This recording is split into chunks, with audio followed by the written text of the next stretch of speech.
विठ्ठल पांडुरंग जय हरी विठ्ठल पांडुरंग विठ्ठल विठ्ठल पांडुरंग जय हरी विठ्ठल पांडुरंग विठ्ठल विठ्ठल पांडुरंग जय हरी विठ्ठल पांडुरंग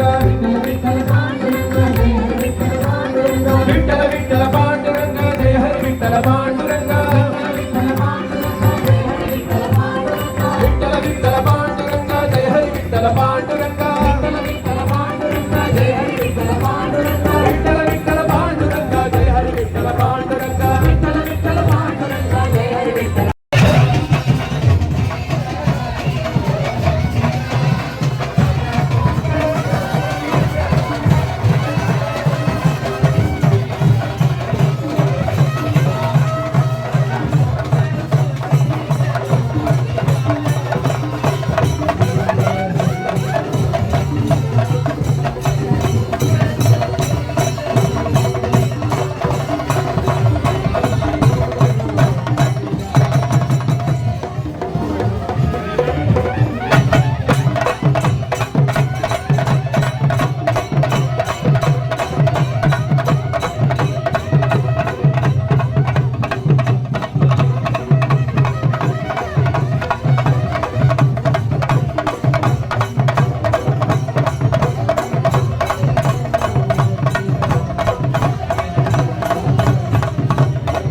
ಮೌಲ್ಯವನ್ನು ಬಿತ್ತುತ್ತಾ ಭೋಗ ಜೀವನಕ್ಕಿಂತ ತ್ಯಾಗ ಜೀವನವನ್ನು ಅಪ್ಪಿಕೊಂಡಂಥವರು ತುಂಡು ಭೂಮಿಯೊಂದನ್ನು ದಾನ ಮಾಡಿ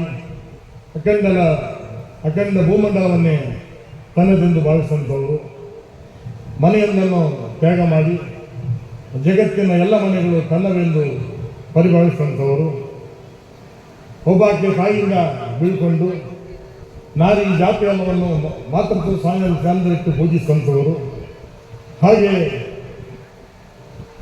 ಸಂಬಂಧವೆಲ್ಲವನ್ನು ಹರಿದುಕೊಂಡು ಜಗದ ಬಂಧುಗಳೆಲ್ಲ ತನ್ನ ಬಂಧುಗಳೆಂದು ಭಾವಿಸಿದಂಥವರು, ತನುವಿನಲ್ಲಿ ನಿರ್ಮೋಹ, ಮನದಲ್ಲಿ ನಿರಂಕಾರ, ಚಿತ್ತದಲ್ಲಿ ನಿರಪೇಕ್ಷ, ಭಾವದಲ್ಲಿ ದಿಗಂಬರ, ಹೀಗೆ ಮನುಕುಲದ ಸೇವೆಯನ್ನೇ ಅನ್ನ, ಅರಿವೆ, ಹಸು, ಆತ್ಮ, ಅಮೃತ ಅಂತ ಭಾವಿಸಿ ನಮಗೆಲ್ಲರಿಗೂ ಮನಸ್ಸು ಮಾಡ್ತಕ್ಕಂಥವ್ರು. ನಿಮಗೆ ಆಶ್ಚರ್ಯ ಆಗ್ಬೋದು, 180 ದೇಶಗಳಿಂದ ಹೆಚ್ಚಿನ ದೇಶಗಳಲ್ಲಿ ತನ್ನ ಆ ಒಂದು ಲೌಕಿಕ ಬದುಕನ್ನು ತಿರಸ್ಕಾರ ಮಾಡಿ ಧಾರ್ಮಿಕ ಬದುಕನ್ನು ಅಪ್ಪಿಕೊಂಡು ಇವತ್ತು ಆ 180 ದೇಶಗಳಲ್ಲಿ ಕೂಡ ತನ್ನ ಬೆಂಬಲಿಗರನ್ನು, ತನ್ನ ಅನುಯಾಯಿಗಳನ್ನು ಪಡೆದಿರ್ತಕ್ಕಂಥ ಈ ಜಗತ್ತಿನ ಒಬ್ಬನೇ ಒಬ್ಬ ಸಂತ ಇದ್ದರೆ ಅದನ್ನು ಭಾಳ ಹೆಮ್ಮೆಯಿಂದ ಹೇಳ್ತೇನೆ.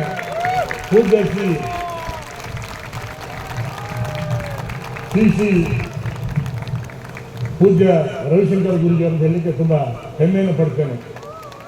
ಅಂಥ ಜ್ಯೇಷ್ಠರು ಇವತ್ತು ನಮ್ಮ ನೆಲಕ್ಕೆ ಬಂದಿದ್ದಾರೆ. ನನ್ನ ಬದುಕಿನ ಸಿರಿಭಾಗ್ಯ ಅಂತ ಭಾವಿಸ್ತೇನೆ. ಬಹುಶಃ ಒಂದು 25-30 ವರ್ಷಗಳ ನಂಟು ನಮಗೂ ಆರ್ಟ್ ಆಫ್ ಲಿವಿಂಗ್ಗೆ, ವಿಶೇಷವಾಗಿ ನಮ್ಮ ತಮ್ಮ ಹರೀಶ್ ಶೆಟ್ಟಿ ಮತ್ತು ಸತೀಶ್ ಶೆಟ್ಟಿ ಯಾವಾಗಲೂ ನವರಾತ್ರಿಯಲ್ಲಿ ಹೋಗಿ ಸೇವೆಯನ್ನು ಮಾಡ್ತಿದ್ರು. ನನಗೆ ಗೊತ್ತಿರಲಿಲ್ಲ, ನಾನೊಬ್ಬ ಶಾಸಕನಾಗಿ ಈ ಸೌಭಾಗ್ಯದಲ್ಲಿ ಈ ನೆಲೆಯಲ್ಲಿ ಸಿಕ್ಕಿದ್ರೆ ನನಗೆ ಗೊತ್ತಿರಲಿಲ್ಲ. ಒಂದು ಸಣ್ಣ ಸಂಸ್ಥೆಯನ್ನು ಪ್ರಾರಂಭ ಮಾಡಬೇಕಂತ ಕೇಳಿದಾಗ ನಾನೇ ಸ್ವತಃ ಬಂದು ಪ್ರಾರಂಭ ಮಾಡ್ತೇನೆ ಅಂತ ಹೇಳಿದ್ರೆ ದೊಡ್ಡ ಮನಸ್ಸಿನೊಬ್ಬ ದೊಡ್ಡ ಸಂತ ಅಂತ ಕೇಳ್ತಾರೆ. ಸನ್ಯಾಸ ಪ್ರದರ್ಶನ ಆಗಬಾರ್ದಂತೆ, ಅದು ನಿದರ್ಶನ ಆಗಬೇಕಂತೆ. ಈ ನಿಟ್ಟಿನಲ್ಲಿ ಒಬ್ಬ ಅಂತಾರಾಷ್ಟ್ರೀಯ ಸಂತ ಇವತ್ತು ನಮ್ಮ ನಡುವೆ ಬಂದಿದ್ದಾರೆ.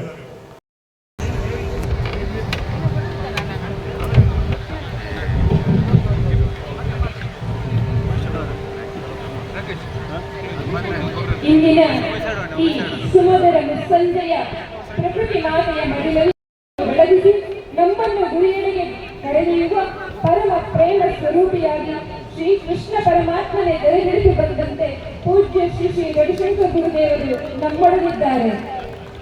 ಅಂದು ಕರಾವಳಿಯ ಮಲ್ಪೆ ತೀರದಲ್ಲಿ ಉಡುಪಿಯ ಜನತೆಯ ಭಕ್ತಿಗೆ ಒಲಿದು ಶ್ರೀಕೃಷ್ಣ ಪರಮಾತ್ಮನು ಮಾತುಗಳ ಕೈ ಸೇರಿದರು.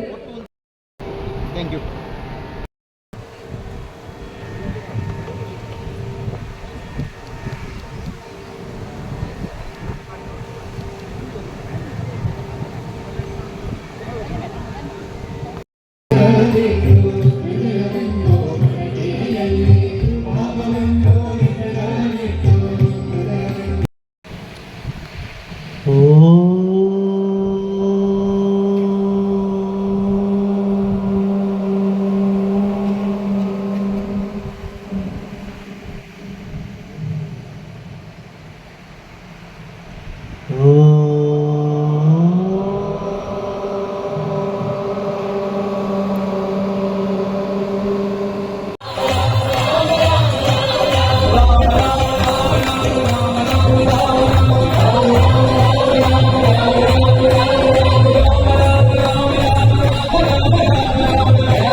ಇದೆಲ್ಲ ಸರಿ ಹೋಗತ್ತೆ ಅನ್ನೋ ವಿಶ್ವಾಸ ಇಟ್ಟು ಮುಂದುವರಿ ಎಲ್ಲ ಹೋಗಿ ಸರಿ ಹೋಗಿ. ಜೀವನದಲ್ಲಿ ಅನಿರೀಕ್ಷಿತವಾಗಿ ಬರುವ ಅಪಮಾನ ಮತ್ತು ವೈರುಧ್ಯಗಳನ್ನು ಹೇಗೆ ನಿಭಾಯಿಸಿ? ಆತ್ಮಬಲದಿಂದ ಆತ್ಮಬಲಕ್ಕೆ ಇದೇ ದಾರಿ ಏನು? ಭಕ್ತಿ ಭಕ್ತಿ ಶ್ರದ್ಧೆ ಸಾಧನೆ ಕ್ರಿಯೆ ಮಾಡಿ ಪ್ರಾಣಾಯಾಮ ಮಾಡಿ ಕೆಲಸ ಎಲ್ಲ ಆಗಿ ಆಯ್ತಲ್ಲ.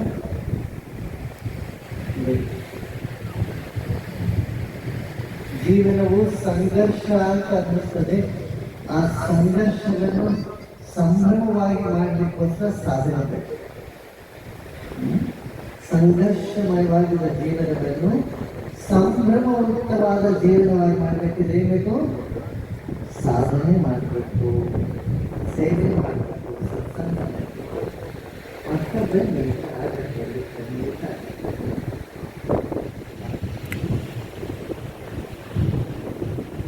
ಇದಕ್ಕೆಲ್ಲ ರಾಮ ಮಂದಿರದ ಬಗ್ಗೆ ಕುತೂಹಲ ಇರಬೇಕು. ರಾಮ ಮಂದಿರ ಆಯ್ತಲ್ಲ, ಗುರುಜಿ ಅವರಲ್ಲಿ ಎಲ್ಲ ಇರಬೇಕು. ಏನು ಮತ್ತೆ ಹೇಳ್ಬೇಕಾಗಿಲ್ಲ.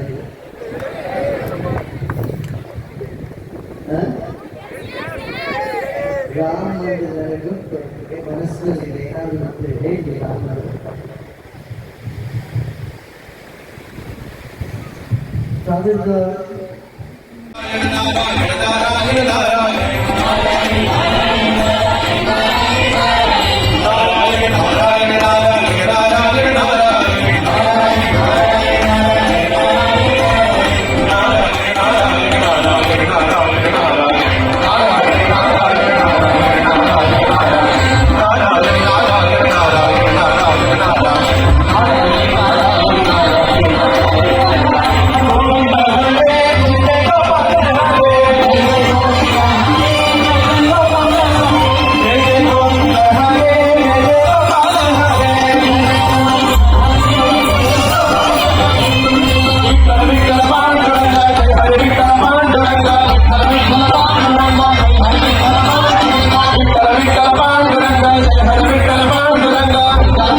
ಭಾರತಕ್ಕೆ ಟೂರಿಸ್ಟ್ ಬರಲಿ ಅಂತ ಭಾವಿಸ್ತೀನಿ. ಕರಾವಳಿ ತುಂಬಾ ಸೊಬಗಾಗಿರ್ತಕ್ಕಂಥ ನಾಡು. ಇಲ್ಲಿ ಸೌಂದರ್ಯ ಮನಮೆಚ್ಚುವಂಥದ್ದು. ಇವತ್ತಂತೂ ಒಂದು ಕಡೆ ಸೂರ್ಯ ಮುಳುಗ್ತಾ ಇದೆ, ಇನ್ನೊಂದು ಕಡೆ ಚಂದ್ರ, ಎದುರುಗಡೆ ದೀಪಸ್ತಂಭ, ಜನಗಳಿಗೆಲ್ಲ ಭಾರತೀಯರು ಅನ್ನೋ ಜಂಬ. ಇದು ತುಂಬಾ ಒಳ್ಳೆಯ ವಾತಾವರಣವಾಗಿದೆ. ಸಂಘರ್ಷದಿಂದ ಸಂತೋಷದ ಕಡೆಗೆ ಜನ ಮುಂದುವರಿತಾ ಇದ್ದಾರೆ. ದೊಡ್ಡ ಮೈಲ್ ಸ್ಟೋನ್ ನಮ್ಮ ಭಾರತದ ಇತಿಹಾಸದಲ್ಲಿ ರಾಮ ಮಂದಿರ ಆಗಿದ್ದು ಎಲ್ಲರಿಗೂ ಸಂತೋಷ ಅಂತ ಅಂದ್ಕೊಳ್ತೀನಿ.